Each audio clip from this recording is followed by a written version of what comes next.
Imagine a world where an ancient order believed to have been destroyed and erased from history still lingers in the shadows.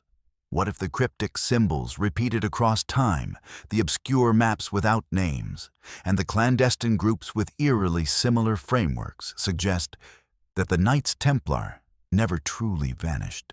Tonight, we embark on a journey not merely through the annals of history, but into the hidden corners it conceals, tracing the elusive legacy of an order that continues to captivate our imagination. The Knights Templar, perhaps more than any military organization in history, are enveloped in a veil of mystery. Far beyond mere soldiers, they embodied devotion, wielded immense financial influence, and met a dramatic end that reverberated across medieval Europe. From their modest origins in Jerusalem in 1119 to their tragic demise at the stake in Paris in 1314, their path is marked by a narrative that history only partially reveals. The untold story lies in the quiet gaps where secrets remain buried. In their infancy, the Templars were a humble band of 9 knights lacking wealth, armies, or authority. Bound by a vow of poverty, their sole purpose was to safeguard pilgrims traveling to the Holy Land. Yet within mere decades, they commanded vast strongholds, managed the coffers of multiple realms, and established a web of intelligence that rivaled the reach of the papacy itself. How did such a small fellowship ascend to such extraordinary heights? This question remains one that historical accounts often skirt. Ancient records reveal that early in their existence, the Templars were granted an extraordinary privilege permission to base their operations within the sacred Temple Mount, a site revered as the former resting place of the Ark of the Covenant. For nearly 10 years they conducted secretive excavations beneath this hallowed ground, shielded from scrutiny. No official documents detail their findings, but upon their return to Europe, their influence surged dramatically. Many scholars speculate that they unearthed something profound, a relic, a manuscript, or a truth so potent it could undermine the Church's authority. Upon arriving in France, the Templars were swiftly elevated by Pope Honorius II to the status of an autonomous military order accountable solely to the Pope and exempt from the jurisdiction of any monarch. This unprecedented autonomy, rare in the Church's history, positioned them as a formidable entity unbound by secular laws. Their meteoric rise and the mystery of their Temple Mount discoveries fuel speculation about a hidden knowledge that propelled their power, setting the stage for their enigmatic legacy that continues to echo through time. The Knights Templar functioned as a stateless power, operating with their own militia financial network, ethical principles, and confidential intelligence. During their ascendancy, they devised a groundbreaking system for transferring wealth, establishing a framework that foreshadowed contemporary banking. Through their outposts spanning Europe and the Levant, a traveler could entrust funds in Paris and access them in Acre, bypassing the dangers of transporting precious metals. These exchanges were safeguarded by esoteric codes with transactions inscribed in symbols, geometric designs, and numerical patterns on parchment ledgers, enigmatic records that remain undeciphered to this day.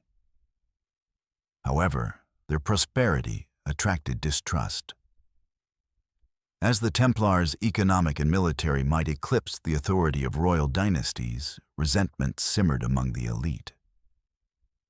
King Philip IV of France, burdened by substantial debts to the order, viewed their independence as a growing peril. Unable to subdue them through negotiation or settle his financial obligations, he resorted to a ruthless strategy: their obliteration. On Friday, October 13th, 1307, a meticulously orchestrated operation unfolded, marking a catastrophic turning point for the Templars.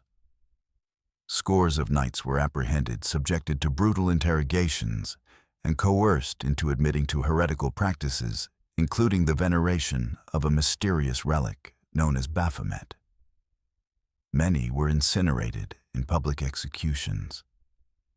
Jacques de Molay, the order's final Grand Master, pronounced a curse upon the Pope and King before his death, and within a year both perished under enigmatic circumstances, fueling speculation of supernatural retribution. The abruptness and coordination of the Templars' downfall raise unsettling questions.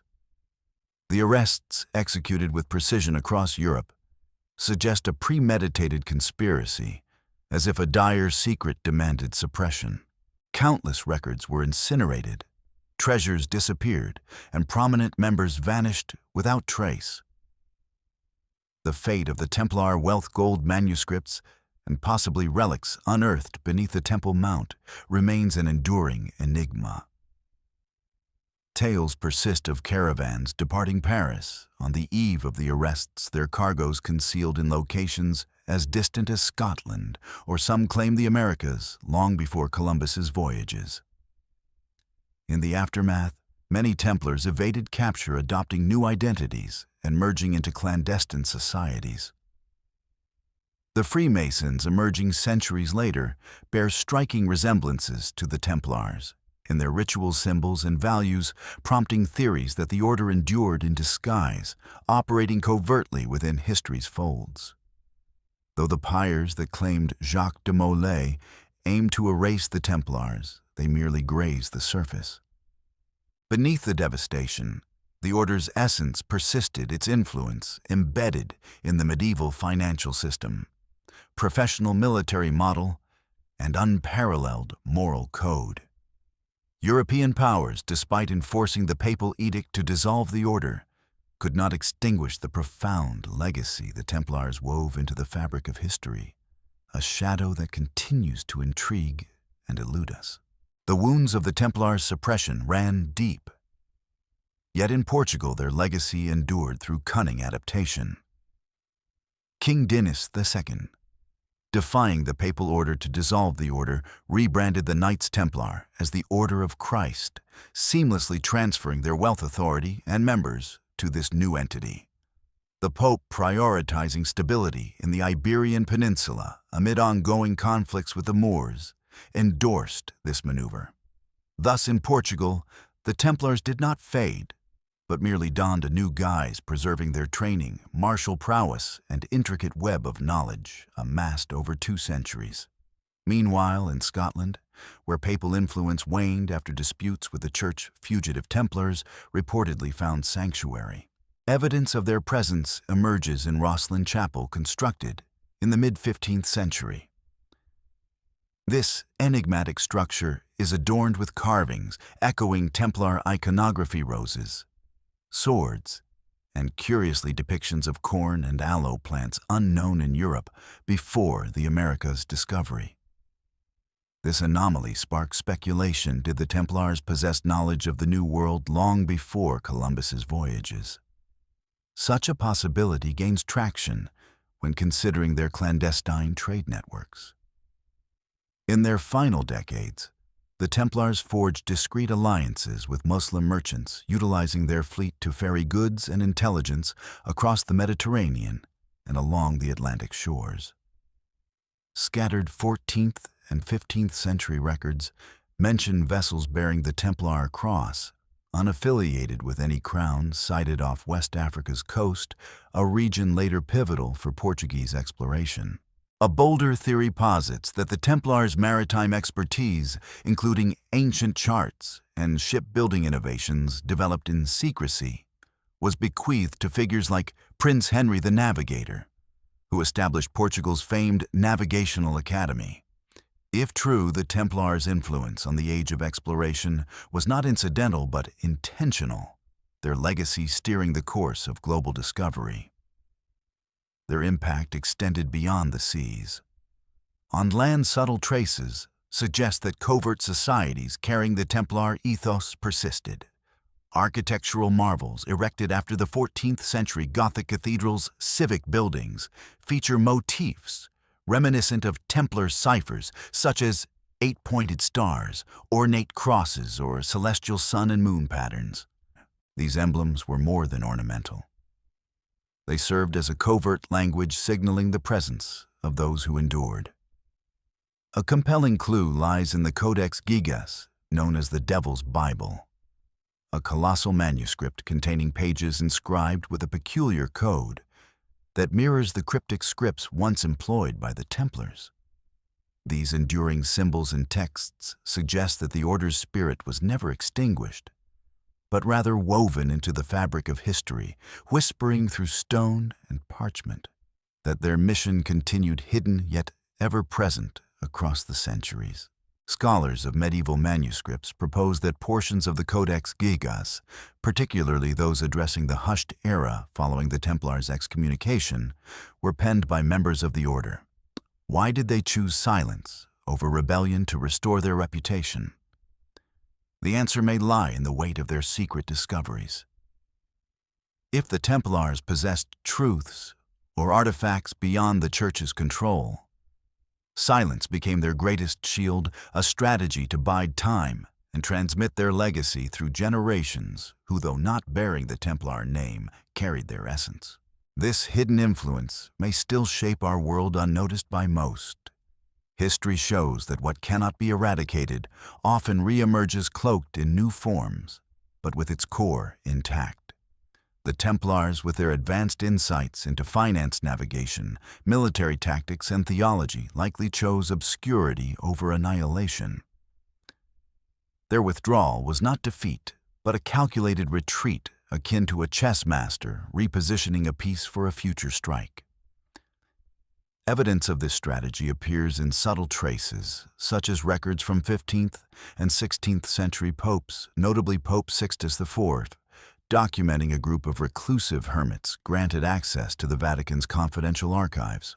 These hermits, never explicitly labeled Templars, bore striking similarities, clad in white with black sashes, living ascetically and communicating through encoded missives. Many historians now believe the Vatican was aware of the Templars' lingering presence, but maintained an unspoken accord.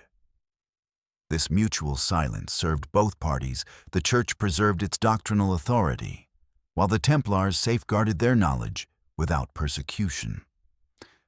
The Vatican, as the epicenter of Catholic power, could not tolerate an autonomous entity like the Templars challenging its dominance. Yet it also recognized the value of their contributions, innovations in banking, trade networks, protective strategies, and privileged access to ancient texts from Jerusalem. This delicate equilibrium relied on discretion. The Templars' existence went unacknowledged, but no concerted effort was made to eradicate them. Their influence persisted in the shadows, a silent pact ensuring stability. A pivotal moment in history underscores this dynamic. In 1517, Martin Luther's Protestant Reformation disrupted the Church's supremacy, echoing the Templars' earlier challenge to orthodoxy. While not directly linked, this event highlights the fragility of the Church's control, which the Templars' silence had helped maintain. Their strategic retreat allowed their knowledge to endure, woven into the fabric of subsequent movements and institutions, suggesting that their legacy was not extinguished, but carefully preserved, waiting for a time when their truths could resurface without threatening the delicate balance of power. In the dawn of the Protestant Reformation, Martin Luther found unexpected allies among German aristocrats who offered financial support and safe havens. Some historians suggest these nobles, possibly descendants of families once tied to Templar-managed estates, sought not to defy the Catholic Church, but to champion a faith untainted by institutional dominance. Their backing reflected a lingering Templar ethos of spiritual integrity over centralized control. This influence transcended religion, resurfacing during the French Revolution in the late 18th century. Many revolutionary figures belonged to secret societies, notably Freemasonry, whose emblems, 8-pointed stars, mystic circles, and east-west-oriented parliamentary chambers bore striking similarities to Templar designs, hinting at a subtle continuation of their symbolic legacy. A closer look at Paris's historical city planning reveals deliberate echoes of this heritage. Key governmental buildings align their primary axes with the summer solstice sunrise a hallmark of Templar architecture. Such precise alignments are unlikely to be coincidental, serving as enduring tributes etched in stone, impervious to the passage of time or narrative distortion. Yet why do the Templars remain entwined with tales of conspiracies, occult symbols, and arcane rites? Much of this stems from 19th and 20th century Romanticism, when novels, folklore, and films cast them as keepers of the Holy Grail or sinister cultists. These are largely fabrications, overshadowing their true significance. The real apprehension surrounding the Templars arose from their independence, a cadre trained to think critically, act on principle, and resist authority when it clashed with their values. 7 centuries after their dissolution, the Templar name persists, woven into symbols, charitable groups, and esoteric societies alongside unresolved mysteries. What secrets did they uncover beneath the Temple Mount?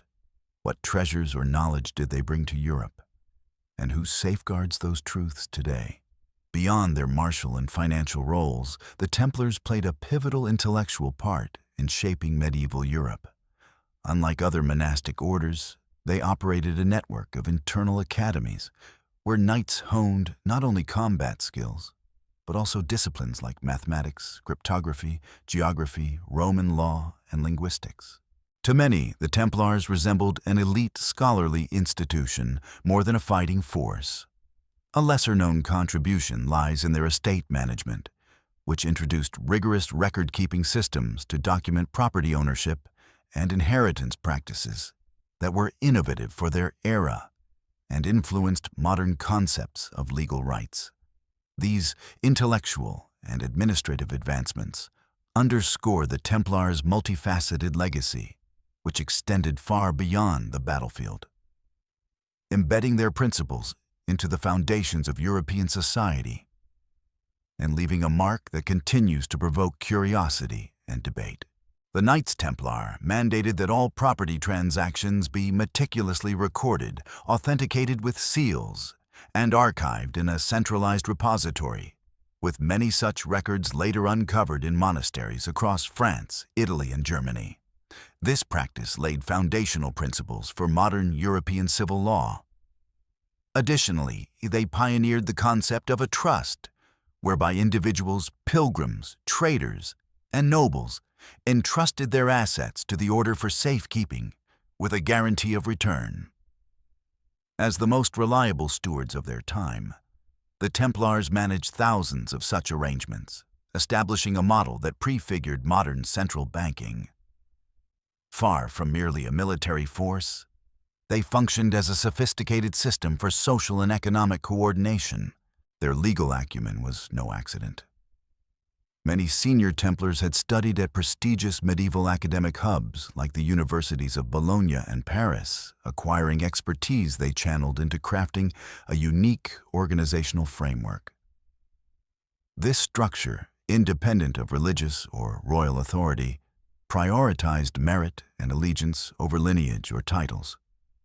Such autonomy alarmed European nobility, who saw the Templars unbound by church or crown, yet widely revered by the populace as a formidable threat. When the order was dismantled, the loss extended beyond the lives of knights, burned at the stake. A vast reservoir of knowledge was also consigned to the flames. Numerous small Templar libraries, housing maps, ancient texts, and medical treatises from the East were systematically targeted and obliterated. Yet, remarkably, fragments of this wisdom endured.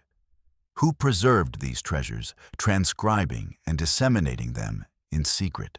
A compelling hypothesis points to the Languedoc region in southern France, a former bastion of both the Templars and the Cathar movement.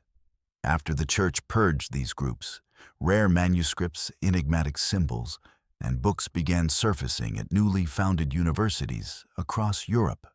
Institutions like Oxford, Cambridge, and Padua gained access to Middle Eastern texts and maps of Asia, depicting regions like China and India with startling precision for their era. Could this intellectual inheritance be the Templars' true legacy, not gold or relics, but ideas if so? Their suppression may have stemmed not from their wealth, but from the disruptive power of their vision. The Templars embodied an alternative societal model, one rooted in knowledge, discipline, and ideals, rather than aristocratic privilege or unquestioning devotion. By challenging the established order, they posed a threat that could only be neutralized by erasing their presence. Yet their ideas, smuggled through time by unknown guardians, seeded the intellectual foundations of later centuries, suggesting that the Templars' greatest contribution was a legacy of thought that continues to shape our world in ways we are only beginning to understand. The Knights Templar wielded influence not through conquest, but through intellect, a quality that unnerved both monarchs and the Church. After their suppression, many believe their ideals persisted, disseminated through clandestine societies, discreet academies, and artistic expressions. Renaissance music frescoes and architectural designs frequently incorporated cryptic ciphers, rose motifs, geometric shapes, and spiral patterns, serving as subtle indicators for those who upheld the Templars' principles.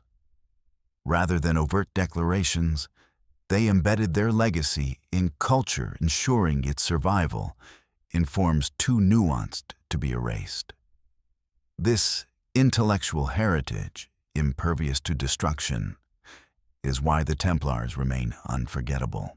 Though the order was officially disbanded in 1312, its deep integration into Europe's political, economic, and ideological fabric made total eradication impossible. Instead, their presence retreated into the shadows, preserved in whispered traditions, unmarked charts, and the quiet shelves of obscure archives. Between the 14th and 16th centuries, records from minor monastic collections in Germany, Switzerland, and Italy began to document the elusive activities of figures known as White Knights. These individuals, never explicitly named Templars, employed ancient codes, revered the rose emblem, and adhered to a creed of secrecy, rejecting allegiance to monarchs and earthly acclaim. These White Knights appeared intermittently in regions with historical Templar ties, including Tomar in Portugal, Languedoc in France, and Argyll in Scotland.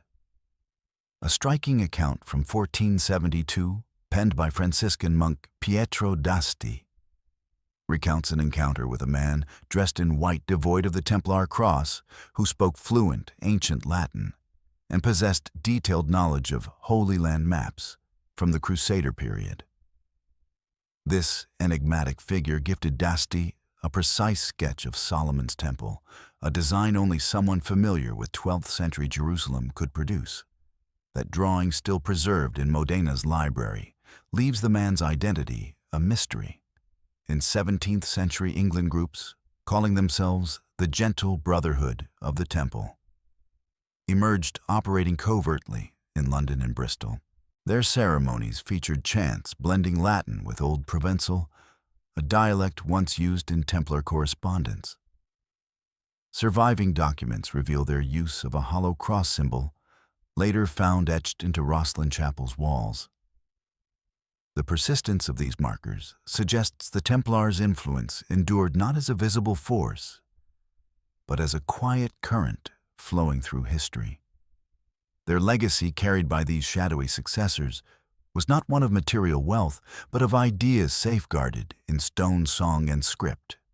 The mystery of their fleet at La Rochelle, rumored to have vanished with untold secrets, further underscores the Templars' ability to evade obliteration, leaving traces that continue to intrigue and challenge our understanding of their true reach.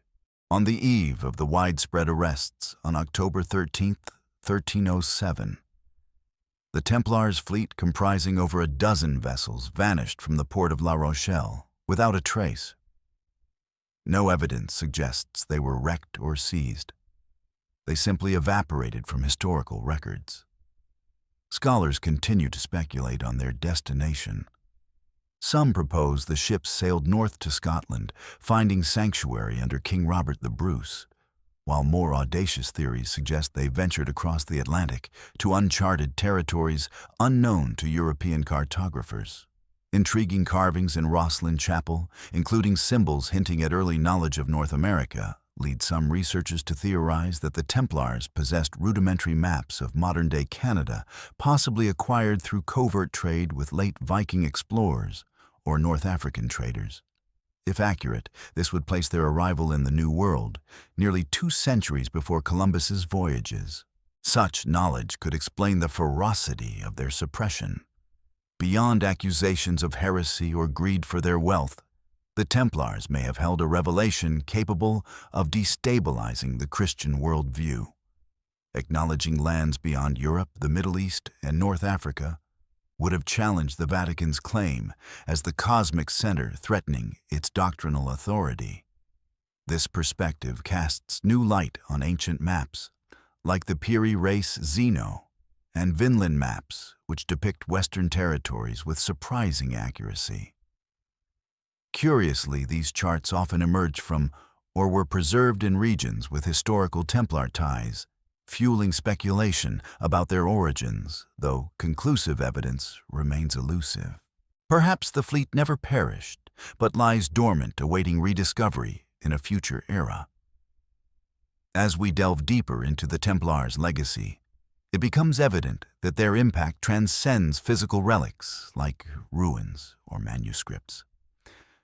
They bequeathed a paradigm, a way of operating outside conventional power structures, while subtly shaping their core. This approach was adopted and refined by later organizations, with Freemasonry serving as a prominent example. The similarities between the two hierarchical frameworks, ritualistic practices, geometric emblems, and shared values of intellect, discipline, and camaraderie, are too pronounced to dismiss as chance. While no definitive link proves Freemasonry directly descends from the Templars, 11th century records suggest a Templar tradition was quietly transmitted across generations. This connection is bolstered by certain Masonic lodges in Germany, Scotland, and France, which claim to be reimagined Templar offshoots, not merely in their iconography, but in their embrace of spiritual eclecticism and discreet defiance of centralized control. The Templars' model of influence, rooted in resilience and adaptability, ensured their ideals endured, woven into the fabric of secret societies, and continuing to provoke questions about the scope of their hidden legacy. Records from Germany's 8th century strict observance lodge describe initiation ceremonies, where members vowed devotion to the essence of a sacred temple and a timeless, unnamed order. These documents, uncovered in the 19th century, stunned scholars and reignited speculation that the Knights Templar never truly disappeared, but instead adapted their methods of transmitting their principles. This enigma is deepened by the presence of Templar-like symbols during revolutionary movements.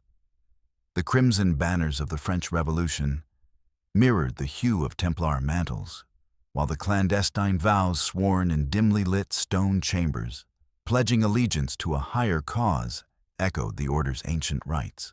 The revolutionary slogan, "Liberty, Equality, Fraternity," seems to reframe the Templar virtues of fidelity, camaraderie, and insight in modern terms.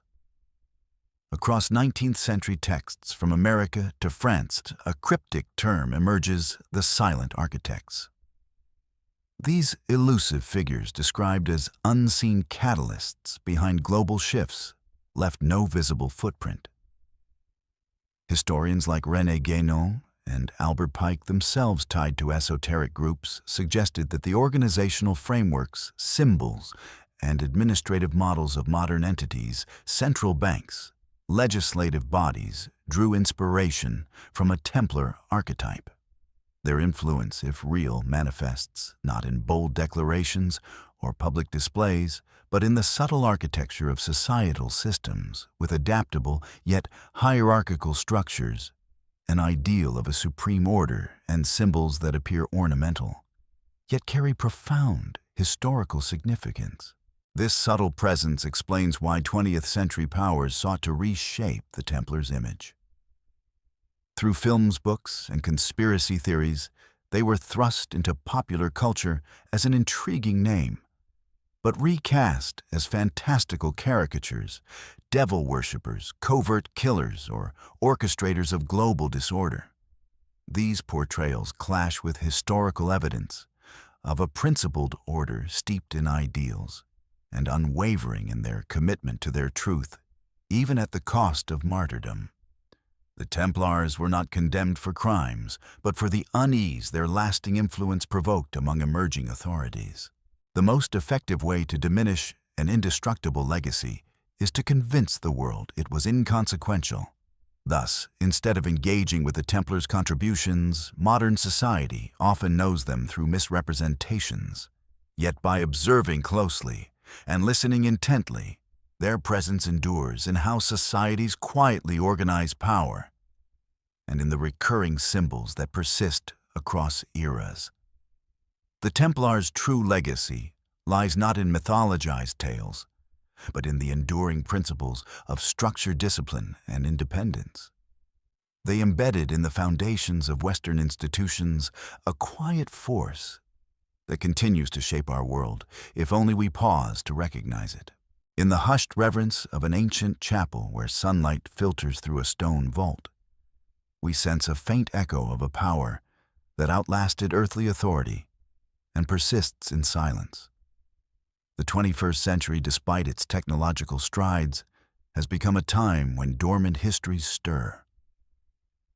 As national archives digitize their collections, universities unlock access to age-old texts, and AI-driven tools decipher cryptic codes once used to conceal forbidden truths, the Templar name re-emerges not through myths or faith, but through the rigor of scientific inquiry. In 2011, a team from Belgium's University of Leuven made a quiet yet profound discovery in the Vatican's archives. A 14th-century manuscript, now called the Chinon Scroll, detailed an internal inquiry led by Pope Clement V. Astonishingly, it revealed no substantiated accusations of heresy against the Templars. Instead, it documented the Pope's private absolution of Jacques de Molay and other key knights. This suggests the Vatican never formally condemned the order, but yielding to pressure from France's king, suppressed the truth for over 7 centuries. If the Templars were innocent, their vilification appears as calculated propaganda driven by political and financial motives, rather than moral failings. In this context, the coded missives, carved reliefs, and sealed documents they left behind are not mere relics, but the enduring testimony of an order denied justice. Around the same period, German scholar Erich von Hintz discovered maritime charts in Bremen believed to originate from La Rochelle, the Templars' former naval stronghold. Drawn in faded iron ink and marked with unusual symbols, these maps outlined a transatlantic path to a region labeled Terrae Ignotae Occidentalis. Beneath one chart, a Latin inscription read, Deus vult etiam in silencio. God wills it, even in silence, evoking the Templar creed, Non nobis domine non nobis, sed nomini tuo da gloriam. Not to us, Lord, but to your name give glory. This suggests the order, barred from open action, pursued its mission covertly with unwavering resolve. Concurrently, archaeologists in southern France uncovered a concealed chamber beneath a fortress near Carcassonne. Inside lay no treasures or arms, but manuscripts, small stone carvings, and leather scrolls inscribed with organizational protocols. Lunar charts and star maps of remarkable accuracy.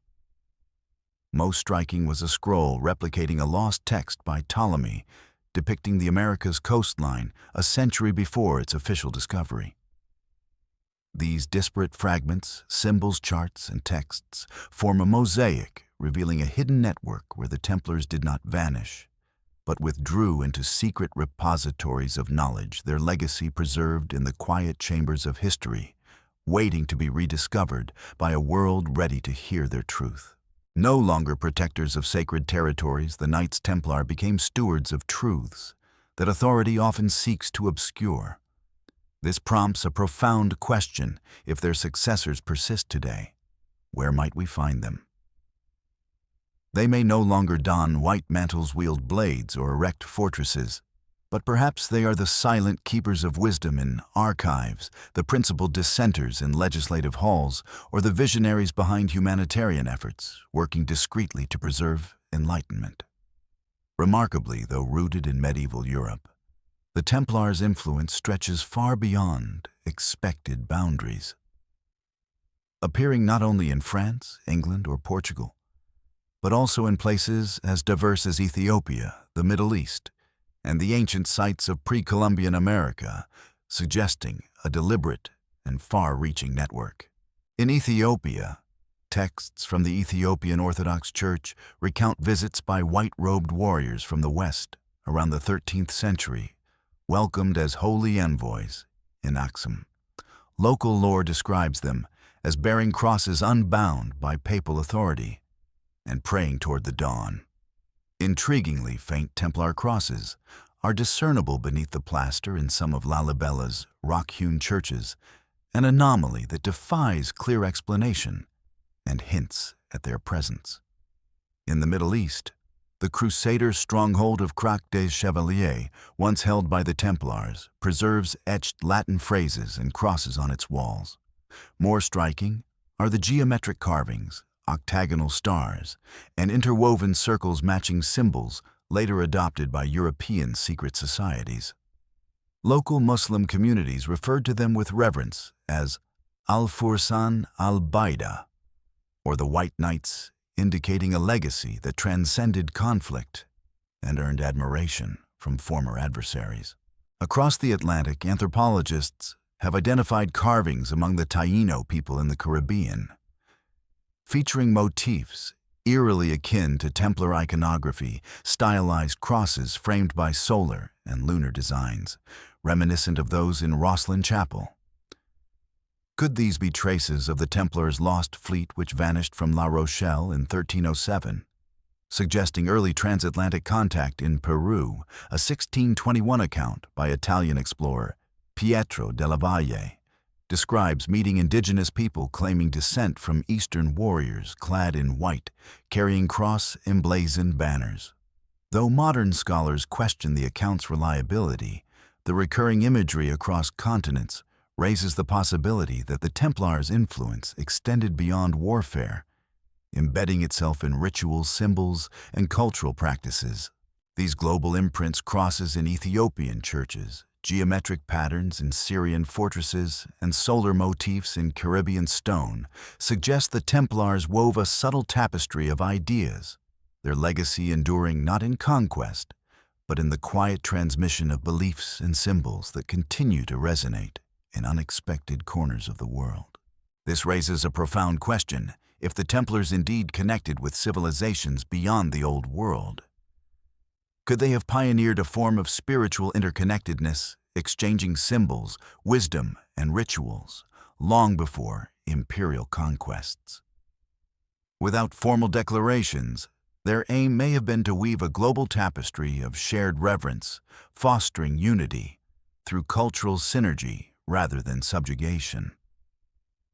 A cryptic entry in the lost 1296 Templar Council records from Portugal speaks of a westward journey to a realm where light endures eternally. Its meaning remains elusive, perhaps referring to the Americas, a mythic utopia or an ideological haven free from the grip of authority and rigid doctrine. While absolute certainty eludes us, one truth stands clear: the Templars did not see themselves as mere instruments of the church or monarchy. They regarded themselves as custodians of a universal heritage that transcended national boundaries, a perspective that rendered them a threat to the era's power structures. Today, when we encounter enigmatic glyphs carved into ancient rock, rediscover forgotten maps through digital preservation, or hear faint echoes of Latin in a remote sanctuary, we may not merely be glimpsing historical relics, but tracing the faint outlines of a vast, silent odyssey initiated by those once called the Knights Templar. The 20th century, marked by conflict, upheaval, and technological leaps, seemed an unlikely stage for medieval knights to reappear. Yet paradoxically, it was in this era of modernity that the Templar name resurfaced not in cathedrals or on battlegrounds, but in clandestine gatherings, discreet symposiums, and hushed dialogues among intellectuals, policymakers, and visionaries. In 1935, during a confidential meeting in Munich, a document circulated within a theosophical group known as the Thule Gesellschaft. A significant portion of this text was devoted to dissecting the Templar framework as an exemplar for an ideal organization, discipline subtly stratified, unbound by geography, and anchored to a creed that surpassed worldly governance. This fascination with the Templars' model reveals their enduring allure not as warriors, but as architects of a system that balanced order with independence. Their vision of a network rooted in shared ideals rather than territorial control resonated in a century grappling with new forms of global influence. The Templars' legacy, far from being confined to medieval Europe, seems to pulse in these modern reflections, suggesting their influence was not erased, but subtly reshaped, embedded in the quiet currents of thought that continue to guide how we imagine societies built on principle over power. As we uncover these connections, we stand at the edge of their grand journey, piecing together a story that speaks of resilience, vision, and a timeless pursuit of harmony. In an era when emerging regimes sought potent emblems to legitimize their authority, the Templars' Red Cross became a coveted symbol. During World War II, certain German elite units adorned their uniforms with this Red Cross, deliberately distinct from the Nazi swastika. This choice was intentional. High-ranking SS officers captivated by esoteric lore believed the Templars possessed arcane secrets tied to sacred lineages and a cadre of enlightened warriors.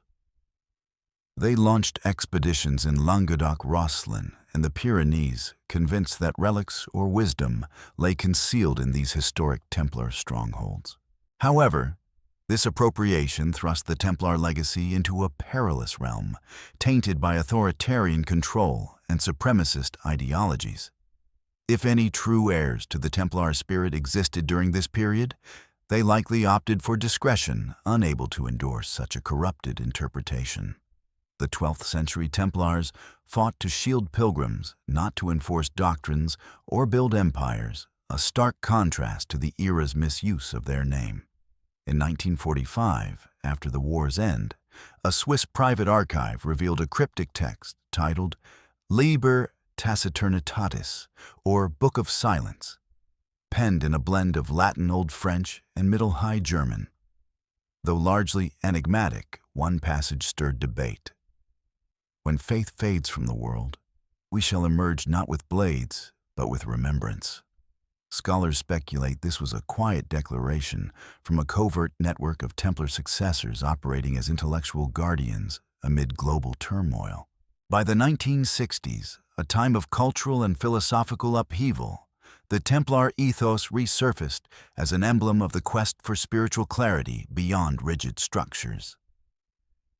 In cities like Paris, Florence, and Prague, intellectual circles convened under themes of chivalry and liberty, drawing parallels between the Templar framework and contemporary society. They envisioned a world where individuals pursued ideals over material gain, and allegiance stemmed from insight rather than compulsion. These discussions marked a shift, bringing the Templar name back into scholarly conversations, not as a mythic relic, but as a testament to an organization that once rose above feudal hierarchies, ecclesiastical dominance, and personal greed. The Templars' model, rooted in discipline and purpose, offered a vision of living for principles that modern society often overlooks. Their resurgence in academic discourse highlighted their ability to inspire across centuries, not through conquest, but through a legacy of ideas that challenged conventional power. As we reflect on their enduring influence, the Templars remind us of a time when conviction and unity could transcend the limitations of their age, urging us to consider how such ideals might guide us in navigating the complexities of our own era. The Knights Templar did not reclaim their place through conquest, but through the stirrings of a generation yearning for purpose in an era where values are often reduced to commodities and technology shapes perceptions of truth. Their enduring legacy lies not in gold or ancient charts, but in a philosophy, a way to confront power while preserving one's integrity. In the turbulent shadows of the 20th century, when meaning seemed to falter, the Templars' quiet influence re-emerged not to rewrite history, but to remind us that some principles transcend time. The 21st century ushered in not conflict, but a profound shift from a tangible to a data-driven world. Surprisingly, this transformation did not erase ancient ideals, but revitalize them. Concepts once condemned in the 14th century, financial autonomy, borderless operations, independence from political oversight, and beliefs unbound by institutional dogma, have found new life in the open, decentralized frameworks of the digital age. The qualities that once made the Templars targets of suppression are now celebrated and emulated in contemporary structures. Consider the parallels between the Templars' innovations and modern systems like blockchain networks or decentralized autonomous organizations, DAOs. Bitcoin, for instance, operates as a financial system free from central bank control, rooted in clarity, equity, and permanence, echoing the Templars' medieval system of pilgrim credit. They enabled wealth transfers without physical gold using encrypted documents and secure monastic hubs, a precursor to today's digital transactions. This vision of secure distributed value exchange is only now being fully appreciated.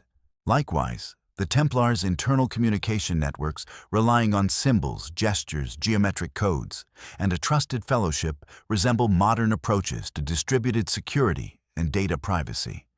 Their model, both fragmented and interconnected, anonymous yet accountable, sustained them for 2 centuries and now serves as a template for digital societies. This structure's resilience is evident in how it allowed the Templars to endure despite persecution, offering lessons for today's interconnected world. A striking phenomenon accompanies this digital evolution, the revival of Templar symbols online. Across social platforms, users adopt Templar crosses, octagonal stars, and ancient Latin phrases. For many, these are mere stylistic flourishes, but for select tight-knit communities, they represent a deliberate embrace of the Templar ethos. These groups see the symbols as emblems of a legacy that champions discipline, independence, and collective purpose over centralized control. As the digital age amplifies these echoes, the Templars' influence persists not in physical relics, but in a mindset that inspires new generations to build systems reflecting their timeless ideals, proving that their way of life continues to guide those seeking meaning beyond the constraints of power. A contemporary group known as Ordo Veritatis, or the Order of Truth, surfaced in a 2021 German sociological study. Operating covertly, its manifesto proclaims, "We do not venerate, we safeguard. We do not battle, we caution. We do not govern, we shield what is just from oblivion." Notably, their activities unfold within decentralized, encrypted digital networks, employing fluid, non-hierarchical structures mirroring the Templars' organizational model from 8 centuries past. Since the early 2000s, academic interest in the Templars has surged, fueled by growing access to long-sealed Vatican documents, prompted by persistent scholarly advocacy. Historians like Barbara Frail and Alan Butler argue that the Templars were not merely a byproduct of the Crusades, but embodiments of a recurring human impulse to resist concentrated authority, re-emerging in new guises whenever power consolidates excessively. In an era where information is tightly controlled and personal liberties are encroached upon by algorithms and corporate giants, ancient symbols serve as beacons of resilience. This resurgence may reflect not mere sentimentality, but a collective memory of a group that stood unyielding against dominance, driven by enduring ideals.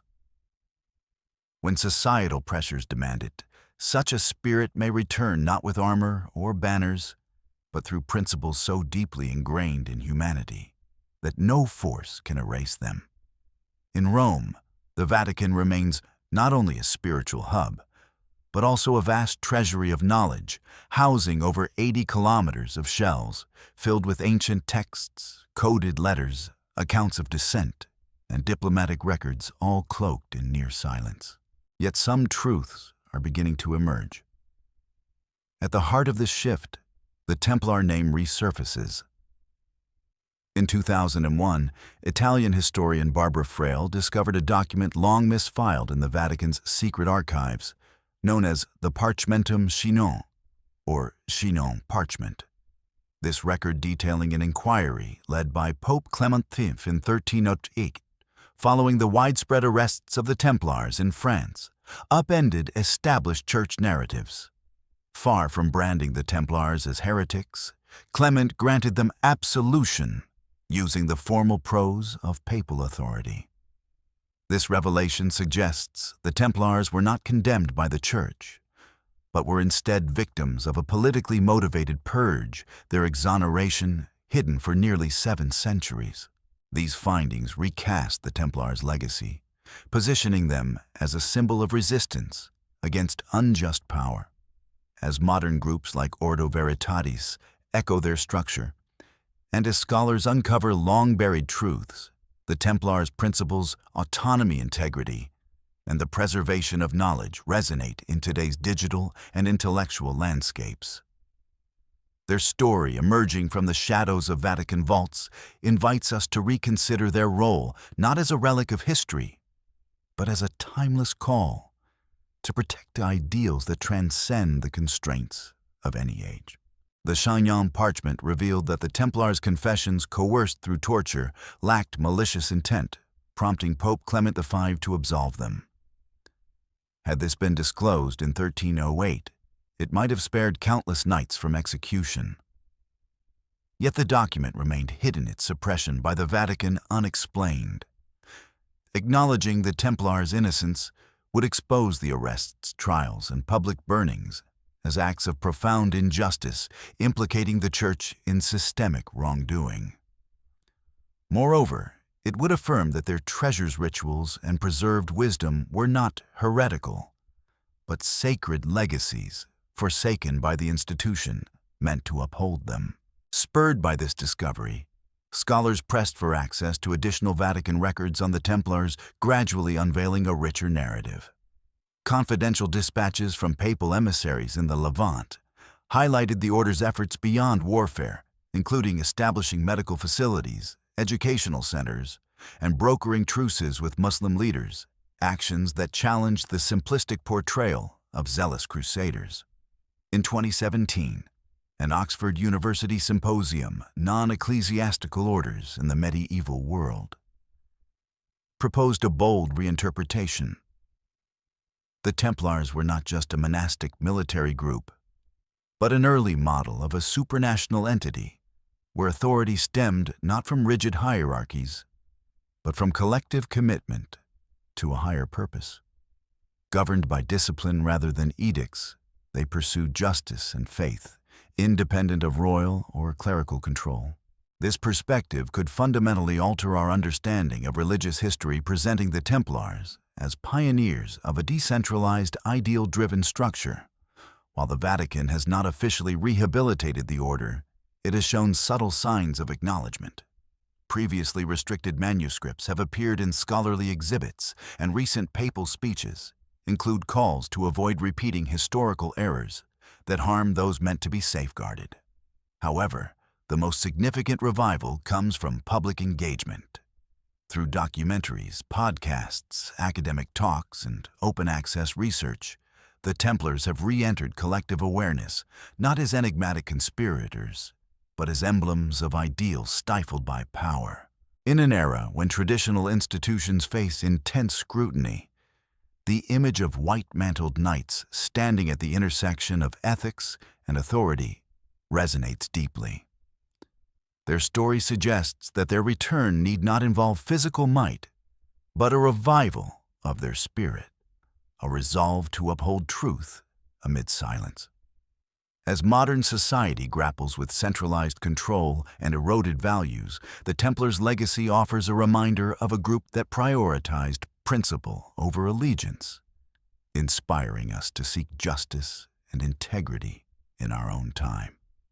The gradual unveiling of their truth, once buried in Vatican vaults, underscores their enduring relevance not as a historical curiosity, but as a call to embody the courage and vision they represented centuries ago. At the core of human history, certain narratives persist without needing parchment or monuments to survive. These stories thrive not in written records or accolades, but in the quiet decisions individuals make. The Knights Templar, though shrouded in centuries of myth, persecution, and distortion, endure through this intangible legacy. Their essence lives on as a moral compass, guiding anyone who faces the tension between upholding principles and yielding to authority, a choice open to all across time. In today's world, defining a Templar defies simple labels. They no longer don crimson-crossed mantles, dwell in fortified castles, or charge across sacred lands. Instead, they might be a librarian who challenges a ban on truthful books, a scientist who rejects funding tied to unethical experiments, or a journalist who risks their career to expose corruption. These are everyday people who, in moments of moral crisis, hold fast to integrity when pressure mounts. In this way, the Templar has evolved into a universal symbol, akin to Joan of Arc, martyred for her conviction, or Galileo silenced for daring to see beyond accepted truths. The Templars were never flawless. They bore their share of errors and inconsistencies. Yet their strength lay in a rare commitment to honesty, so resolute it justified facing death. Their lasting impact isn't found in hidden gold cryptic scrolls or ancient artifacts, but in an unseen heritage, a framework of values, where honor stems not from titles, but from actions, and loyalty means standing firm against injustice, even at great personal cost. Some call this the contemporary Templar ethos, the ability to breathe new life into timeless ideals. It blends discretion with responsibility, independence with discipline, and defiance of oppression without slipping into disorder. This spirit quietly resonates in modern movements. Think of whistleblowers exposing systemic wrongs, decentralized networks sharing open access research, or activists advocating for fairness, often unaware they echo the resolve of those long-ago knights condemned yet unbooed. Examine the world's most impactful change-makers, and you'll notice they aren't always backed by vast budgets or widespread recognition. Often they're nimble groups, united by mutual trust, treating knowledge as a shared treasure, much like the Templars did centuries ago. In an era where data can be weaponized and ethics are often for sale, reviving the Templar mindset isn't about nostalgia. It's about rediscovering a principle that once held true and could again. As we navigate today's dilemmas, freedom versus control, authenticity versus misinformation, insight versus exploitation, we don't need armored warriors wielding blades. We need individuals with the courage of a knight's heart who recognize that the fight between truth and deception hinges on personal choices. These decisions aren't merely moral stances. They shape the course of history, forging a legacy that, like the Templars, endures not in stone, but in the steadfast spirit of those who choose to act. If the Knights Templar harbored a final enigma, it might be this: they left no rulebook or creed, only a timeless query. When truth is forsaken, what path will you choose? When the order was dismantled in the early 14th century, its fortresses were stormed, its leaders imprisoned or slain, and its legacy seemingly erased. Yet one element eluded the grasp of the Pope, the French crown, and the Church's enforcers, the open sea. Rarely highlighted in historical accounts, The Templars commanded a formidable fleet, both mercantile and martial, moored at La Rochelle's bustling harbor. These knights were not just warriors and clerics. They were navigators, merchants, and wayfarers of the waves. On the eve of the sweeping arrests in October 1307, as the king's forces closed in more than a dozen Templar ships, glided silently from La Rochelle's docks, vanishing without a trace in official records. Where did this phantom fleet sail? In the decades that followed, fleeting accounts from merchants along the Atlantic whispered of vessels adorned with crosses, pledging allegiance to no throne, drifting past the shores of Ireland, skimming West Africa's coast, and venturing into uncharted waters. Their crews, clad in unadorned gray cloaks, spoke in murmured Latin and traded with unmarked coins, shunning conquest or settlement. They lingered briefly, as if mapping an unseen course, earning the name Os Marineros Calados, the quiet mariners among Portuguese seafarers. The most tantalizing hints point across the Atlantic. When European explorers reached the Americas in the 15th century, they found indigenous groups in places like Nova Scotia and the Yucatan, bearing symbols akin to the Templar cross, alien to their traditions.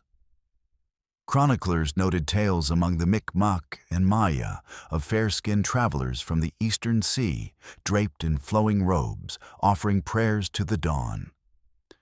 Were these myths or echoes of encounters predating the age of exploration? Another clue lies in Scotland's Rosslyn Chapel, erected in the 15th century, its stonework etched with Templar emblems. Among its carvings are precise renderings of corn and agave New World plants unknown in Europe before Columbus. For Rosslyn's builders to depict them, someone must have crossed the ocean and returned, perhaps the last Templars who sailed from La Rochelle. These fragments, crosses in distant lands, cryptic carvings, and vanished ships may not overturn established history, but they challenge long-held certainties about the Americas' first European visitors. The Templars' final secret isn't a treasure or a map. It's a possibility, a question mark left on the horizon. Did they, in their flight from persecution, pioneer routes others would follow centuries later? Their legacy endures not in gold or glory, but in the mystery of what lies beyond the edge of the known world. If the Knights Templar ventured to the Americas before recorded history admits, their purpose was not dominion, but escape. They sought a haven beyond the reach of Rome's decrees, France's crowns, and the suffocating control of entrenched authority, a sanctuary where they could endure, regroup, and safeguard wisdom deemed too perilous for unworthy hands. Whether they found this refuge is uncertain. Perhaps their ships were swallowed by the sea, or they blended into distant tribes. Yet there's a chance their presence persists, not in grand monuments or hoarded riches, but in subtle traces, etchings on indigenous carvings, rituals of lighting fires under a full moon, or murmured chants facing dawn, their origins forgotten. The Templars' footprint in the New World, if real, was no conquest.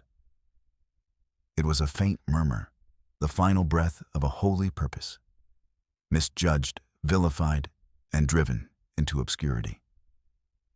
This mission didn't perish. It merely shifted its course like a ship catching a new wind. In a time when a single word could ignite a pyre's survival hinged on silence. Stripped of their titles and lands, after being labeled heretics, the Templars lost the right to define themselves. From this enforced quiet, a new form of expression emerged: the language of signs. Walk into an ancient church and spot a six-petaled star chiseled into a beam, a triangle within a spiral, or a cross angle just off-center. You may stand where Templars once did. They left no manifestos, only enigmatic images visible, yet cryptic symbols as ciphers as truth, meant for those who carry an unspoken memory. Unlike scholarly texts, Templar symbols don't gatekeep knowledge. They speak to those awakened within, who see patterns where others see chance. A lone groove, linking two arches in a forgotten cloister, a stone slightly askew in a cathedral's floor, or a relief carved to catch shadows at dusk. These are the Templars' whispers across centuries we remain. Their famed red cross, often mistaken as solely Christian, held deeper meaning. To the order, it marked the four horizons, a pledge to pursue truth in every direction. Some records hint the cross wasn't chosen for its ties to the crucifixion, but for its shape, a point where divine and earthly converge, where soul and body intertwine. This silent language endures as the Templars' true legacy, not in conquest or wealth, but in a call to seek truth beyond dogma. Their symbols scattered like seeds invite those who notice to question, to connect, to carry forward a mission that outlasted fire and exile. In a world quick to silence dissent, the Templars' final gift is this: a way to speak without words, to live a truth that needs no name. The Templars' commitment was not to battle, but to exist fully at the crossroads of the earthly and the divine. They embraced the eight-pointed star, sometimes termed the mark of Melchizedek, not for mystique, but as a sign that the pursuit of virtue is rarely straightforward. They understood that while power shifts and falters, truth stands unwavering, often demanding a trek through uncertainty. Their loyalty to this truth meant embracing its challenges, even at great personal cost.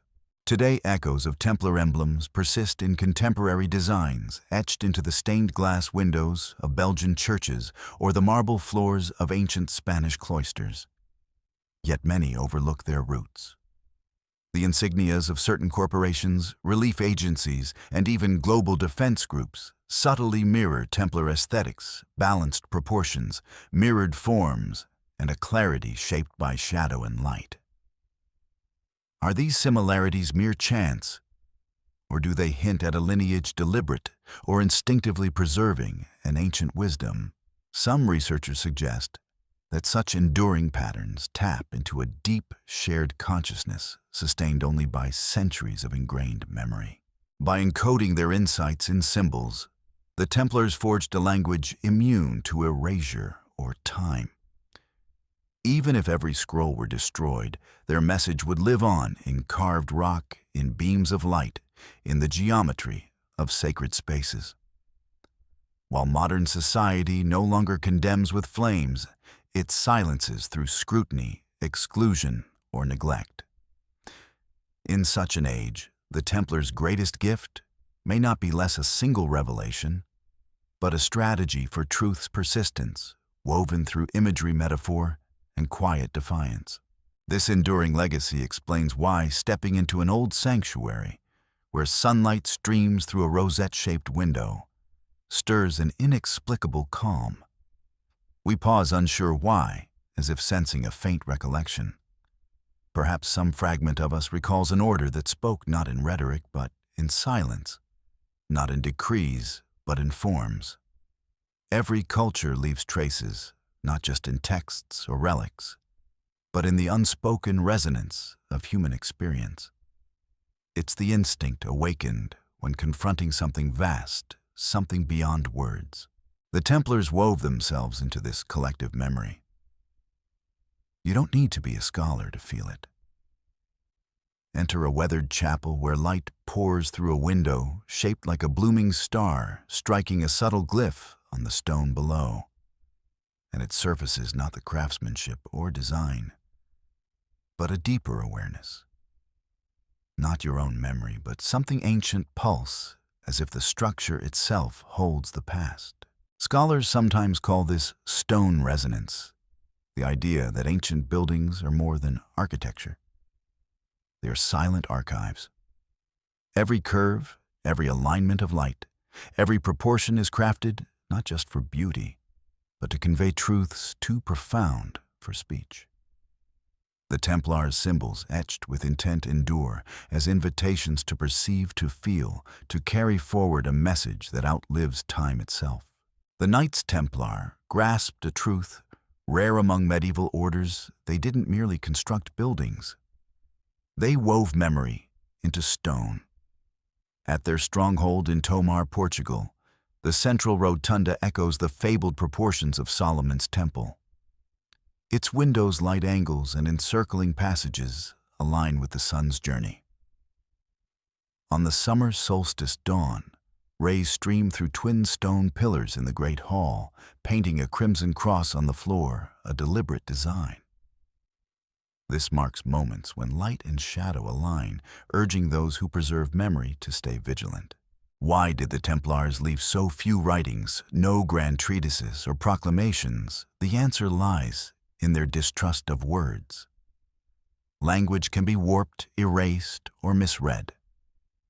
Instead, they inscribed their truths in architecture light and emblems mediums that endure unless the structure itself crumbles.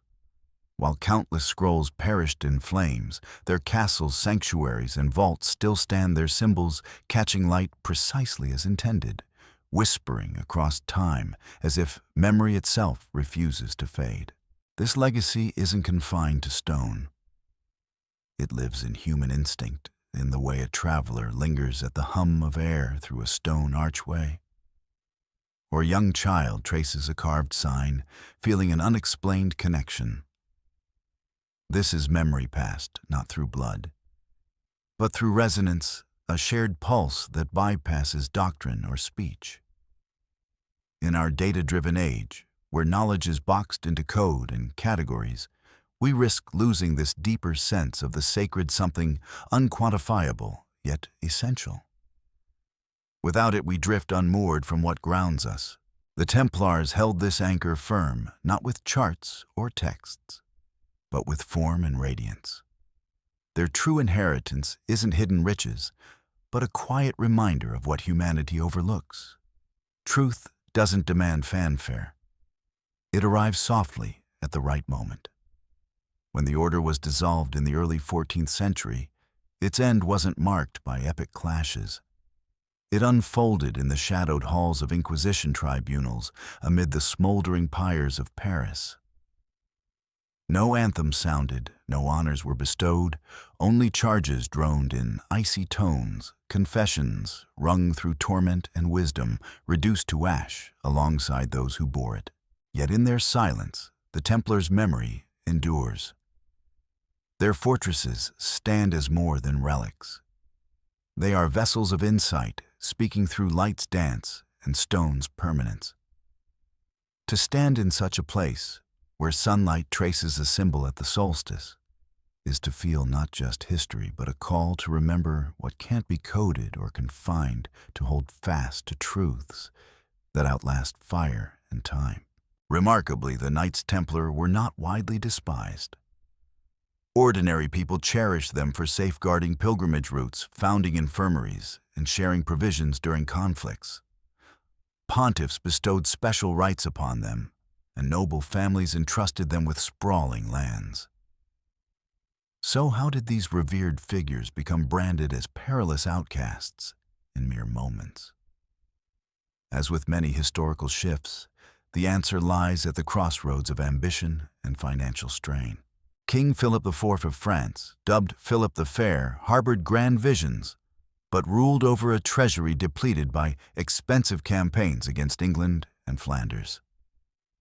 In need of wealth, he turned his gaze to the Templars, a group not only rich, but beyond his authority. Their holdings were shielded from royal reach, their accounts closed to court oversight. Compounding his frustration, Philip was deeply indebted to them. A direct assault was futile, their strongholds and alliances were too formidable. Instead, he devised a cunning plan: tarnish their name with charges of blasphemy, bizarre ceremonies, and devotion to an enigmatic figure called Baphomet, backed by confessions coerced through agony. Pope Clement V, though initially reluctant, succumbed to the French monarch's influence, and the Templars were paraded as villains before the world. In that moment of betrayal by both church and crown, the Templars transcended their role as a mere order. They became an emblem not of unblemished virtue or flawless judgment, but of defiance against absolute control. They stood unbowed, Less known is that not all their treasures books, funds, charts, or intellectual riches were captured. Evidence suggests that in the days before the sweeping arrests of October 13, 1307, Templar envoys discreetly vacated key outposts in Paris, Meaux, and Lyon, spiriting away vital resources. Their destination remains a mystery, but whispers point to an insider's warning. Could someone within the Vatican or French court quietly dissenting from the purge have aided their flight? Centuries later, in a weathered monastery in Luberon, southern France, a faded Latin manuscript surfaced. It chronicled urgent gatherings of Templar leaders in the tense days before their collapse. One haunting line captured scholars' attention: "We shall not fight back. The foe seeks a spectacle, not a battle. Let them think us vanquished. As the flames rise, our essence will take root in secret." This suggests a deliberate choice to fade from view, preserving their core beyond the reach of their enemies. The Templars' fall was not just a loss, but a transformation their legacy safeguarded. Not in open resistance, but in the quiet relocation of their wisdom, ensuring it would endure beyond the ashes of their persecution. The cryptic ritual remained an enigma until its timing was linked to the Templars' mass arrest on October 13th. Far from a mere commemoration, it was a coded legacy whispered across generations in silence. History often overlooks the vital contributions of women during times of great turmoil. Yet it is in these overlooked corners that their presence shines. Not as passive observers, but as guardians of unspoken truths, women ensured the survival of the Templars' essence. Without armor or swords, they wielded a memory more enduring than any written record. Today, in independent Templar research groups, female scholars lead the charge, unraveling symbols, decoding hidden messages, and hosting gatherings to illuminate the unacknowledged role of women in safeguarding this heritage. This recognition is not just a correction of historical oversight. It reveals a principle the Templars grasped centuries ago: so as long as memory endures, no cause is truly defeated. Often those who preserve it do so quietly, standing at the precise moment and place to keep the spark alive. Written history shaped by those in power rarely captures these subtle forces. Some truths are too profound, too elusive, and too perilous to be confined to pages. These truths reside in the unseen frameworks of society, within the intricate systems where influence is constructed and maintained. The Templars, perhaps even now operated by subtly shaping the foundations of these systems before slipping back into obscurity. In an age where information is scattered and fleeting structure becomes the enduring vessel for truth. The Templars understood this long before others, choosing not to rely solely on written records. Texts are vulnerable, easily destroyed, altered, or erased. Instead, they embedded their knowledge in systems not of faith or warfare, but in the concept of the clandestine organization. This was not secrecy for domination, as modern stories might suggest, but a protective veil to shield sacred truths from the corrosion of commerce politics and fleeting opinions. Their legacy endures not in grand monuments or public declarations, but in the quiet resilience of those who carried their vision forward.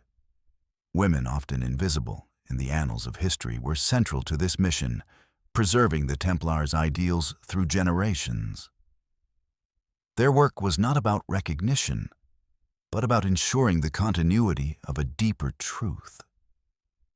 By weaving their knowledge into the very fabric of societal structures, they created a legacy that outlasted empires.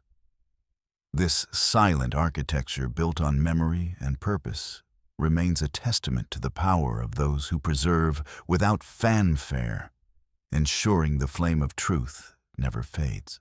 The cryptic ritual remained an enigma until its timing was linked to the Templars' mass arrest on October 13th. Far from a mere commemoration, it was a coded legacy whispered across generations in silence. History often overlooks the vital contributions of women during times of great turmoil. Yet it is in these overlooked corners that their presence shines, not as passive observers, but as guardians of unspoken truths. Women ensured the survival of the Templars' essence. Without armor or swords, they wielded a memory more enduring than any written record. Today, in independent Templar research groups, female scholars lead the charge, unraveling symbols, decoding hidden messages, and hosting gatherings to illuminate the unacknowledged role of women in safeguarding this heritage. This recognition is not just a correction of historical oversight. It reveals a principle the Templars grasped centuries ago, so as long as memory endures, no cause is truly defeated. Often those who preserve it do so quietly, standing at the precise moment and place to keep the spark alive. Written history shaped by those in power rarely captures these subtle forces. Some truths are too profound, too elusive, and too perilous to be confined to pages. These truths reside in the unseen frameworks of society, within the intricate systems where influence is constructed and maintained. The Templars, perhaps even now operated by subtly shaping the foundations of these systems before slipping back into obscurity. In an age where information is scattered and fleeting structure becomes the enduring vessel for truth. The Templars understood this long before others, choosing not to rely solely on written records. Texts are vulnerable, easily destroyed, altered, or erased. Instead, they embedded their knowledge in systems not of faith or warfare, but in the concept of the clandestine organization. This was not secrecy for domination, as modern stories might suggest, but a protective veil to shield sacred truths from the corrosion of commerce politics and fleeting opinions. Their legacy endures not in grand monuments or public declarations, but in the quiet resilience of those who carried their vision forward.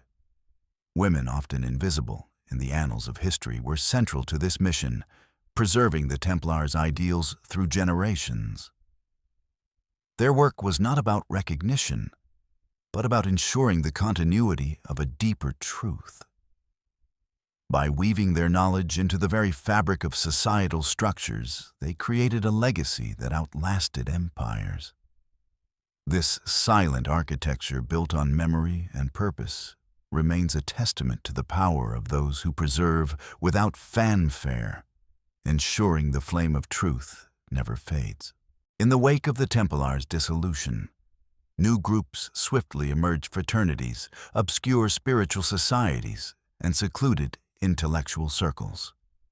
These entities never adopted the Templar name, yet they echoed the same structural essence: fluid hierarchies, ceremonial initiations, symbolic markers, and an uncanny ability to persist through any political order. Scholars today describe this as layered memory architecture, a framework crafted not only to safeguard knowledge, but to ensure its survival mechanism endures.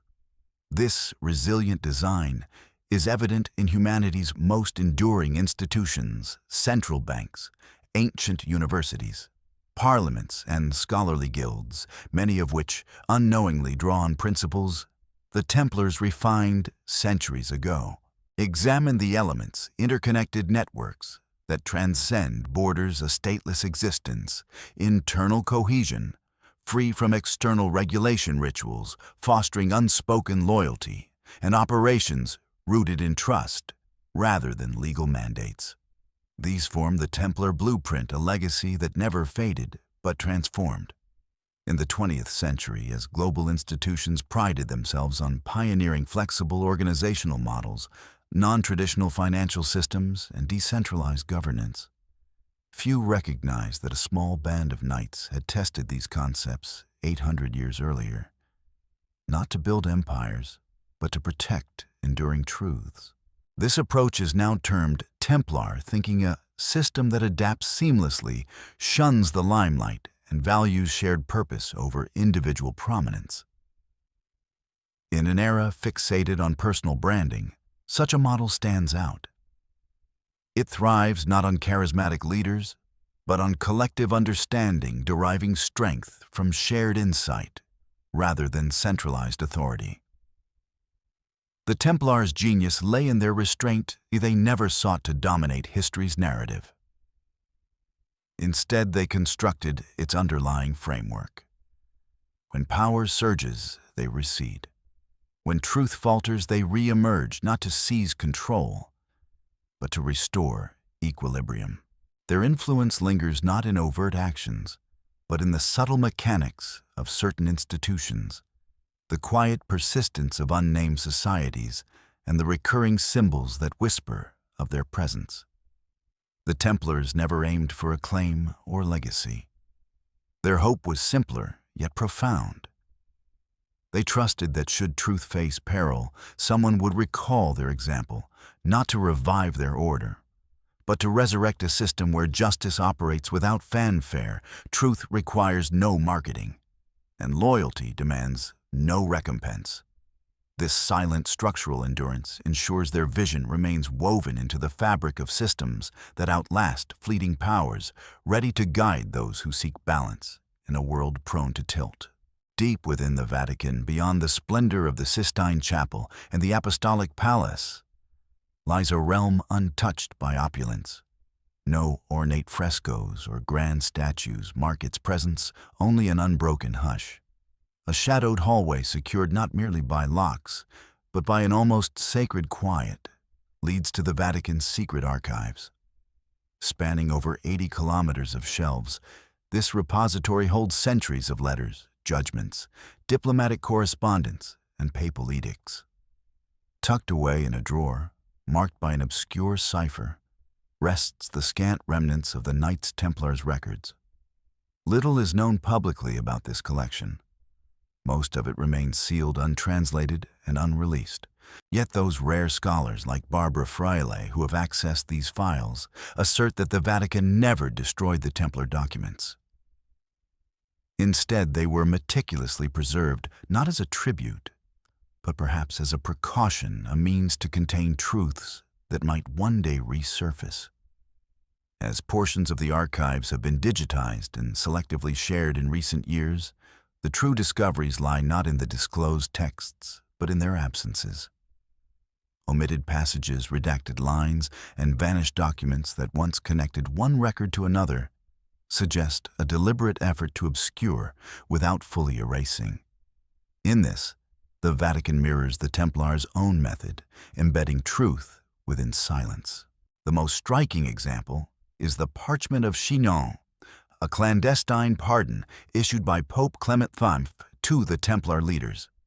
Unearthed not through official channels, but by a scholar's accidental misfiling in the archive system, this document reveals Clement's acknowledgement that the knights' confessions were coerced through torture, and that he had absolved them. Yet this pardon was never used to clear their names. It was hidden away, a suppressed truth too inconvenient to confront. Why suppress it? To admit the Vatican's error would do more than restore the Templars' honor. It would challenge the very foundation of medieval justice. Such an admission would cast doubt on the executions of freethinkers, the suppression of scientists, and the annihilation of entire religious orders. It would tear open not just history, but the shared memory of an era. A leaked Vatican report from 2019 hinted at a proposal for a historical truth commission to revisit the cases of unjustly condemned groups with the Templar order listed first. Though never officially confirmed, many scholars see this as a tentative step toward reckoning with a buried legacy. Rehabilitating the Templars, however, transcends religious significance. It carries profound political implications, questioning the structures of power and accountability that shaped history's narrative. Who will answer for the countless lives silenced? Who will shoulder the weight of admitting that those branded heretics centuries ago were in fact bearers of wisdom? The Vatican perhaps has chosen a middle path, neither fully embracing nor rejecting the truth.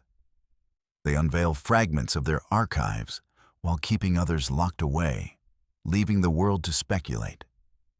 This careful curation is a form of reputation control, but it has sparked an unexpected outcome: a surge of global fascination.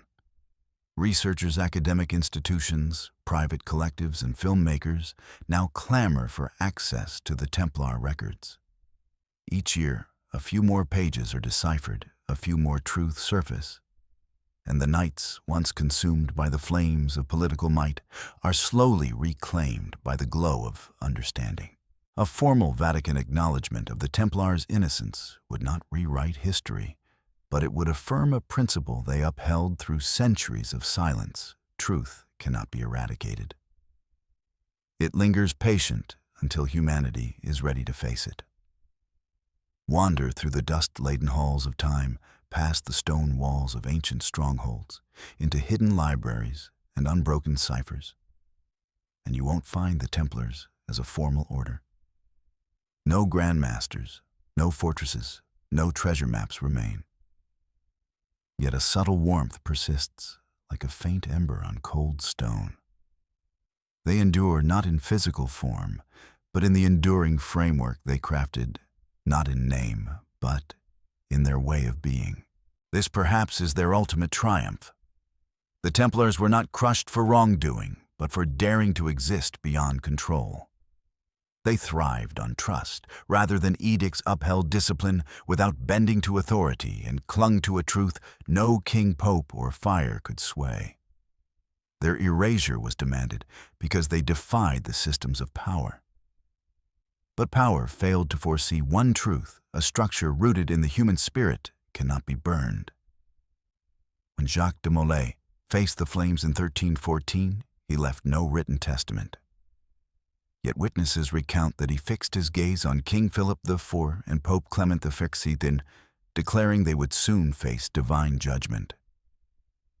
It was no curse, just a reminder that power may claim the moment, but truth bides its time. That same year, both king and pope perished, whether by chance or cosmic reckoning. From then on, the Templar name transcended its origins, becoming a beacon of steadfast ideals. Loyalty to principle when all else turns away. Disciplined order without bowing to dominance, wisdom preserved for the right moment, and quiet defiance through endurance rather than conflict. Above all, it symbolizes a conviction that what is sacred needs no shield of deception. As long as the world craves light, someone somewhere will tend that flame, even in the deepest shadows. The days of white-cloaked knights galloping through valleys are long gone, but their spirit endures in unexpected places. It lives in the doctor who defies corrupt medical systems, and the coder crafting tools to resist widespread surveillance, in the educator teaching truths that defy rigid curricula. It persists in countless unnamed individuals who quietly embody the ideals of integrity and courage. When the world's chaos presses you to stand alone, facing demands to conform to silence your voice or to yield for survival, recall that there once existed an order that chose a different path. The Templars didn't endure through sheer might, but through their willingness to embrace vulnerability for the sake of truth. Some principles, when safeguarded by sacrifice memory or steadfast resolve, cannot be extinguished, not by flames, not by centuries, not by authority. They lie in wait, ready for those bold enough to carry them forward. If you followed this narrative, you may sense a stirring within, a call for stories that resonate with depth, patience, and honesty, in a world that often drowns them out. We're not merely recounting what was lost. We're reviving it with quiet conviction. If these values resonate with you, consider joining this mission, not just to listen, but to become a keeper of this enduring light. Within you, a silent spark may be waiting to shine. Thank you for standing with us. The Templar legacy isn't found in relics or grand gestures, but in the everyday acts of those who uphold their principles. It's in the courage to resist when conformity is easier to speak, when silence is safer to persist, when surrender seems inevitable. Their story teaches us that true strength lies not in invincibility, but in the choice to stand firm despite fragility. This is why their influence lingers not in monuments, but in the quiet defiance of individuals who choose principle over convenience. In a world that often rewards noise and compliance, the Templar way offers a different model, a life guided by conviction, not control. Their endurance wasn't rooted in physical fortresses, but in the resilience of ideas that refused to fade. Today, we're invited to carry that same torch, not through loud proclamations, but through steady, purposeful action. By embracing their example, we become part of a timeless chain, preserving truths that no force can erase. This retelling isn't just about the past. It's a call to recognize the power within each of us to uphold what's right. If you feel this pull, consider supporting this journey. It's not about following a crowd, but about joining a quiet movement to keep truth alive. Somewhere in the stillness of your own resolve, a Knight spirit may be listening, ready to guide you forward.